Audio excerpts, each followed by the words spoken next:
वर्धमान एक सुंदर नौजवान राजकुमार बन रहे थे।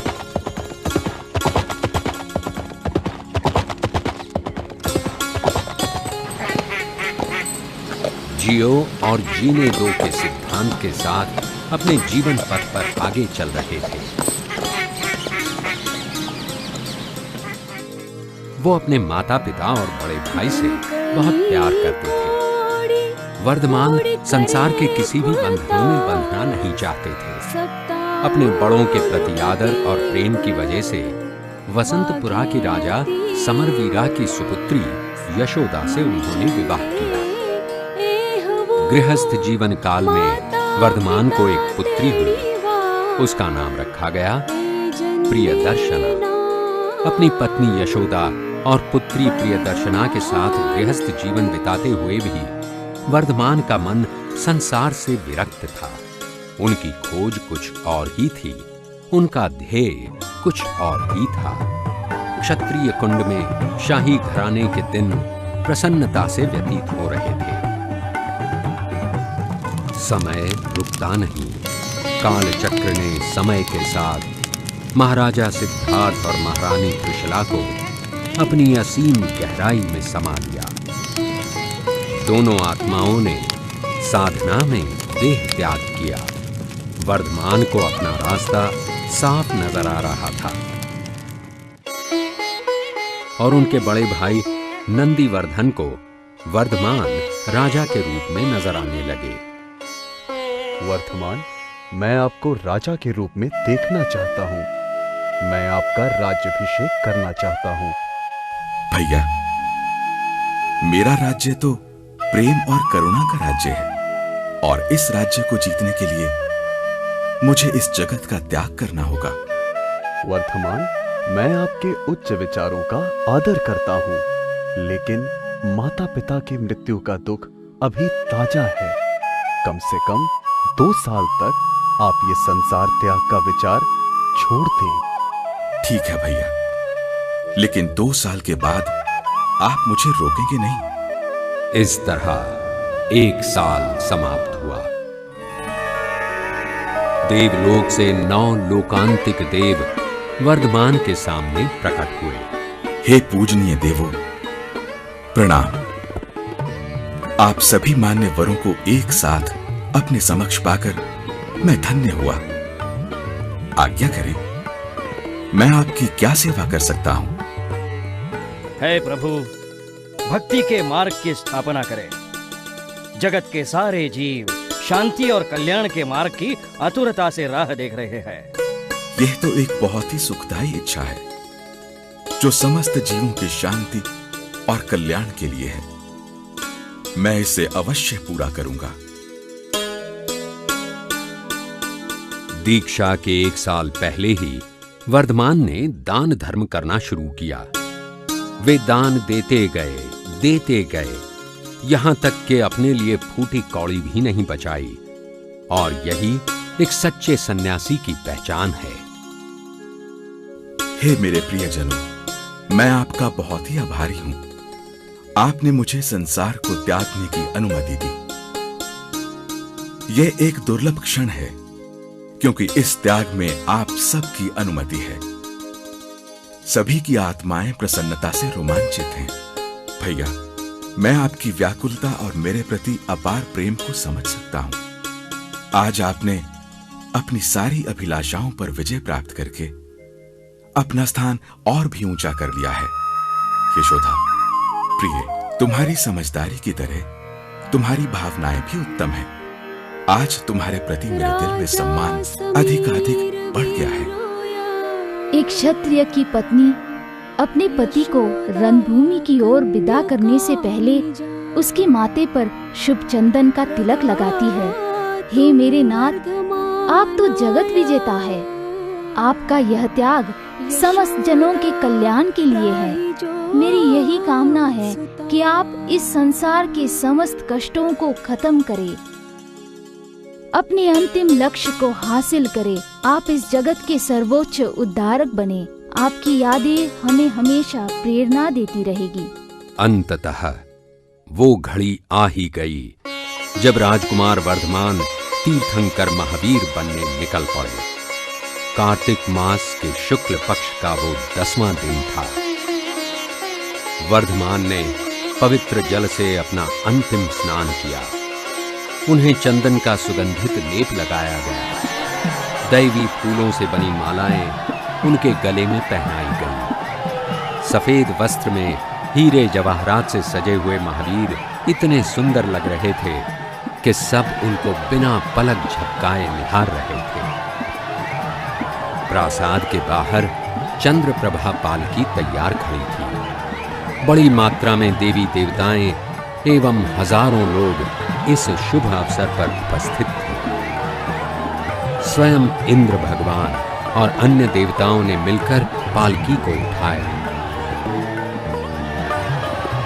ये शानदार शोभा यात्रा, जिसमें हजारों की मात्रा में लोग, देवी देवताएं और कई प्राणी शामिल थे, आगे बढ़ने लगी और अंत में नगर की सीमा पर स्थित नतकवंदना बाग में पहुंची।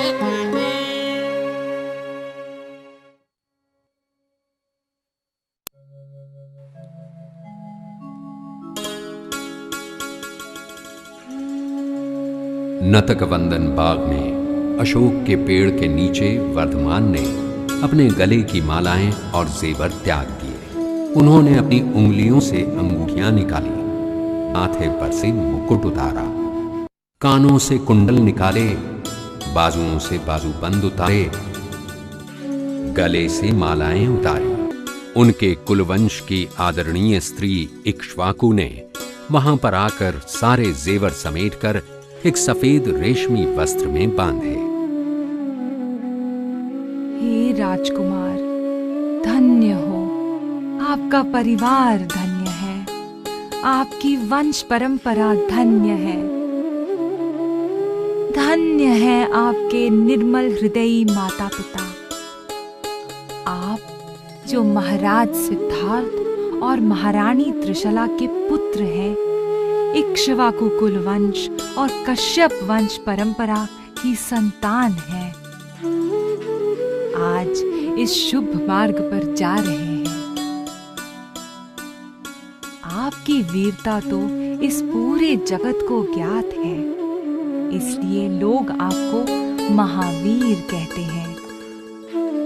पिछले कर्मों के विरुद्ध आप अपनी वीरता दिखा रहे हैं।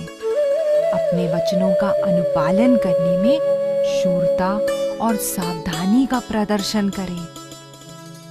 मैं आपसे अधिक क्या कहूं? आप तो सर्वज्ञानी हैं। मैं आपको क्या सलाह दूं, जबकि आप स्वयं पूर्ण ज्ञान का सागर हैं। भगवान महावीर ने 2 दिन उपवास रखने का वचन लिया। दिन के 4 समान भाग करने पर चौथे और अंतिम भाग में जब चंद्रमा उत्तरी फाल्गुन तारामंडल से समुच्चय बोध होता है, तो उस पवित्र क्षण को विजया कहते हैं। महावीर ने इस क्षण में अपने ही हाथों से अपने सिर के बाल और अपनी दाढ़ी मूछें केवल 5 मुट्ठियों में भरकर निकाले। समस्त जगत को नमस्ते कर महावीर ने एक साधु का जीवन अपनाया और अपने जीवन काल का सबसे कठोर वचन लिया। मैं ये प्रतिज्ञा लेता हूं कि मैं आजीवन समचित्तता का आध्यात्मिक अभ्यास करूंगा और आत्मा को मलिन करने वाली सारी आदतों को छोड़ दूंगा। प्रभु महावीर के दीक्षा ग्रहण करने पर वातावरण प्रसन्नता से भर गया।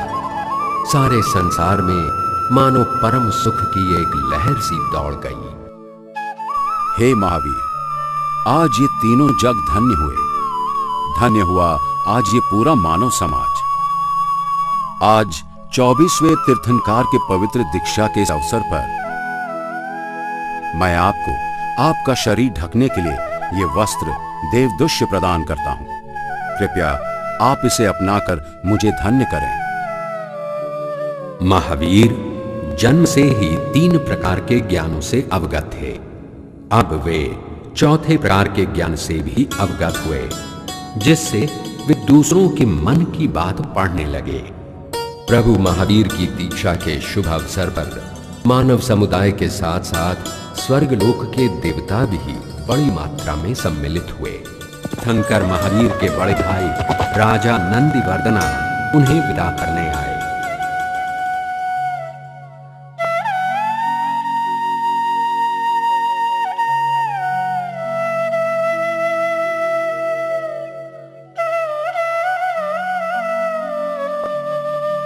हे वर्धमान, आपका यह सब कुछ त्याग देना हृदय द्रावक है। आपने इस मोक्ष की यात्रा पर पहला कदम उठाया है। आप इस यात्रा में पूरी तरह से अकेले हैं। आपके साथ कोई दोस्त, भाई, सगे संबंधी या अन्य सन्यासी नहीं हैं। मैं आपके बगैर कैसे जीऊंगा? तीर्थंकर महावीर ने अपनी इस मोक्ष की यात्रा का पहला कदम तो जीत लिया था। प्रभु महावीर की विदाई से नंदिवर्धन टूट गए। प्रभु महावीर ने संसार के सर्व जीवों को मुक्ति का मार्ग दिखाने की दिशा में प्रयाण आरंभ किया।